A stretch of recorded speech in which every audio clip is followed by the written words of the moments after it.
O vídeo a seguir não se trata de recomendação de compra ou venda de ativos. Nosso conteúdo tem caráter educativo e informativo. Queremos fomentar o debate sobre investimentos e aumentar o número de investidores no Brasil. Eu acho que uma das perguntas que mais me fazem atualmente é Vale. Por quê? Cai o minério de ferro. Ah, vou vender. Tem um monte de gente que me liga. Carol, a Vale, nossa, o minério de ferro hoje, inclusive o minério de ferro subiu 2%. Teve a reabertura de Xangai, então o pessoal comenta. Ah, vou comprar a Vale. Aí cai, vou vender. O que você acha, Felipe? A Vale, ela tá cara, tá barata? Ainda vale a pena entrar? A gente acha barato, mas não é simples. Porque, inclusive, tem uma grande discussão assim, quando que você compra ações de commodity, né? O Buffett foi muito, que é o principal, né, investidor de todos os tempos, então, o Buffett tinha muita resistência à ação de commodity, porque como é que você avalia, né, uma empresa? Você sempre tenta ver o valor, né, esse valor, preço contra valor intrínseco, né? Preço contra a capacidade daquela companhia gerar caixa ao longo do tempo. Então, quando você não consegue identificar com precisão qual é o valor intrínseco de uma empresa, você diminui a sua convicção e você evita comprar. E commodity, esse é o problema. Qual é o preço do petróleo? Ninguém sabe. Então você está olhando. Por que é problemático? Você olha uma ação e está barata, o preço sobre lucro de Petrobras agora é 4 vezes. Beleza, só que se o petróleo está $120 por barril. Se a guerra acaba, a economia entra em recessão, esse petróleo vai para $60 o barril. Estou exagerando, só para provar o ponto. Então aquele 4 vezes lucro, se a receita da Petrobras cai pela metade, que o petróleo caiu pela metade, que é o que ela vende, só para simplificando aqui a coisa, né? Se cai a receita pela metade, da noite para o dia, aquele preço sobre lucro que era 4, a receita dela caiu pela metade, mas os custos estão mais ou menos dados, né? A despesa está mais ou menos dada. Então o lucro cai mais do que pela metade. Aquele 4 vezes lucro, de repente vira 12 vezes lucro. Ela parecia barata, ela ficou cara. Então, como o commodity tem um componente de reversão à média, o que isso quer dizer? Quando o petróleo está muito caro, aquelas empresas que não produziam petróleo porque o posto dela não era tão produtivo a $60, a $120, o xisto americano começa a ser produtivo. Então, tem mais oferta, você libera a oferta, o preço cai. Né? E a própria demanda, o preço muito alto, as pessoas param de consumir e o preço volta também para o... Então, tem um grande componente de reversão à média em commodity. Por isso, muita gente fala assim, não, commodity você tem que comprar quando a ação está cara, numa perspectiva de múltiplos, de preço sobre lucro. Por que isso significa? Que ela está tendo um lucro baixo, porque o preço da commodity está baixo. E aí o múltiplo alto que você está vendo, ninguém tem, porque você está achando caro. Só que aquele lucro, de repente, começa a aumentar, porque a commodity começa a subir. E aí o preço sobre lucro começa a cair. Então tem um grande... Quando que você compra commodity? É quando está barato ou quando está caro? Então é uma grande discussão metodológica.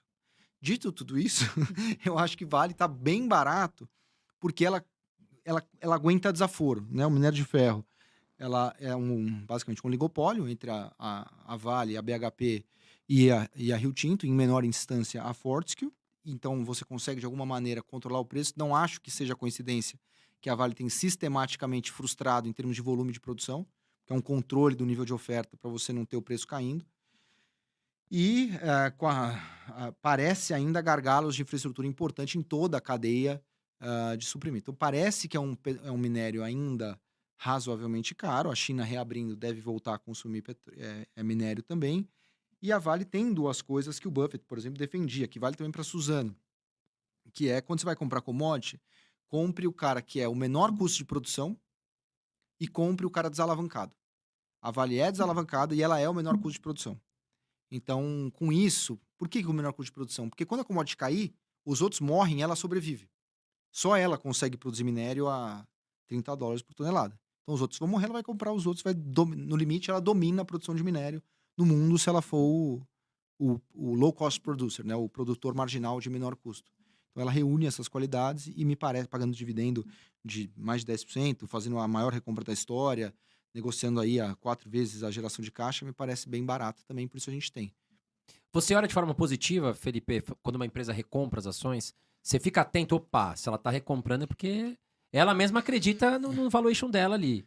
Sim, no geral sim, mas tem que olhar caso a caso, né? A recompra, ela é uma alocação de capital do caixa da companhia. Tem um lado perverso a recompra aqui.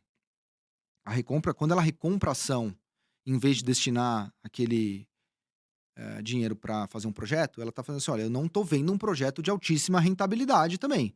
Né? Quando você comprou as ações da Vale, você imaginou que ela usasse o dinheiro para fazer mais eficiência operacional. Não é para ela ser uma trader de ação da bolsa, da própria ação. Né? Então tem um lado perverso. Tem dois outros lados perversos, que é empresas de baixa liquidez. O mercado tem penalizado muito empresas de baixa liquidez, porque a indústria inteira de fundos de ações tem tomado resgate. Então, às vezes, o cara faz, puta, eu sou gestor, a Carol me pediu um resgate, eu tenho que honrar o resgate da Carol, porque ela quer comprar um CDB do Itaú, que está pagando para ela uma LIG no Itaú, que está pagando 14% ao ano. Ela está de saco cheio da bolsa, que está meio de lado, ou caindo há 12 meses, então eu vou sacar do fundo do Felipe. Aí vai sacar do fundo do Felipe, eu sou obrigado a ir lá e vender um pouco das ações que eu tenho para entregar para a Carol.